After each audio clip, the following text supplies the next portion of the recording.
मोदी ने 15 साल से 18 साल के बच्चों को कोरोना वैक्सीन का उपहार दिया और नए साल के पहले हफ्ते यानी 3 जनवरी से टीका लगने की शुरुआत भी हो जाएगी। पीएम ने अपने संबोधन में देश को ओमिक्रॉन के बढ़ते खतरे से आगाह किया। कहा, ऐसे में हमें सावधान रहने की जरूरत है।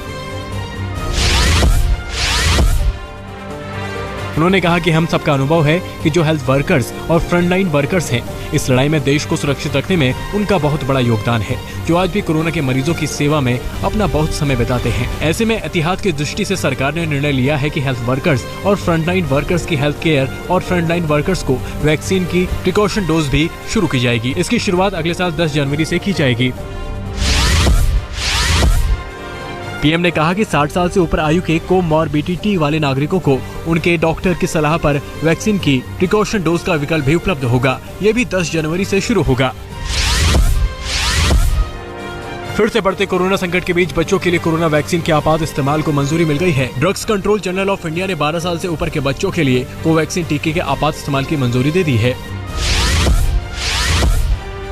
महाराष्ट्र में कोरोना वायरस का संक्रमण फिर से रफ्तार पकड़ रहा है। एक दिन में महाराष्ट्र में कोरोना के 1485 नए केस आए हैं। साथ ही ओमिक्रॉन वेरिएंट के भी 2 केस की पुष्टि हुई है। प्रदेश में अब तक ओमिक्रॉन वेरिएंट के 110 मरीज मिल चुके हैं।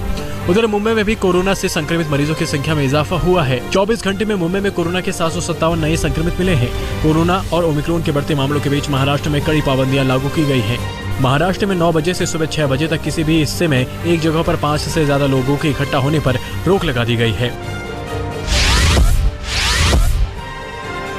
ओमिक्रॉन वेरिएंट के खतरे के बीच कोरोना की रफ्तार भी चिंता बढ़ाने लगी है। दिल्ली में पिछले 24 घंटे में कोरोना के 249 नए केस सामने आए हैं, जो 13 जून के बाद कोरोना संक्रमितों की सबसे बड़ी संख्या है। संख्या के साथ दिल्ली में पॉजिटिविटी रेट बढ़कर 0.46 तक पहुंच गया है।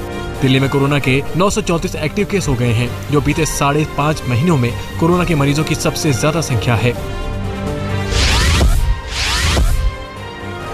दिल्ली से सटे नोएडा में लागू धारा 144 का समय बढ़ा दिया गया है। कोरोना के नए वेरिएंट को देखते हुए धारा 144 की समय सीमा अब 31 जनवरी तक बढ़ा दी गई है। इस दौरान लोगों के इकट्ठा होने पर पाबंदियां रहेंगी। साथ ही किसी भी कार्यक्रम के आयोजन के लिए इजाजत लेनी जरूरी होगी।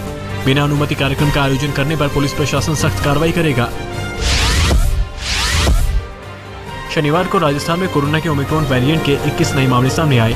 इनमें जयपुर से 11, अजमेर से 6 और उदयपुर में 3 मरीज मिले। इनमें 5 संक्रमित मरीज विदेश यात्रा से लौटे हैं। अब राजस्थान में ओमिक्रॉन संक्रमित मरीजों की संख्या 43 हो गई है। सबसे ज्यादा जयपुर में 28 केस हैं।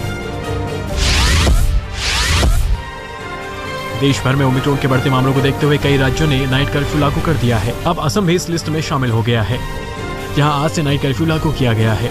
असम सरकार ने रात 11:30 बजे से सुबह 6 बजे तक पूरे राज्य में कर्फ्यू लगाने का आदेश दे दिया है। हालांकि 31 दिसंबर को कर्फ्यू में छूट मिलेगी, ताकि लोग नए साल का जश्न मना सकें।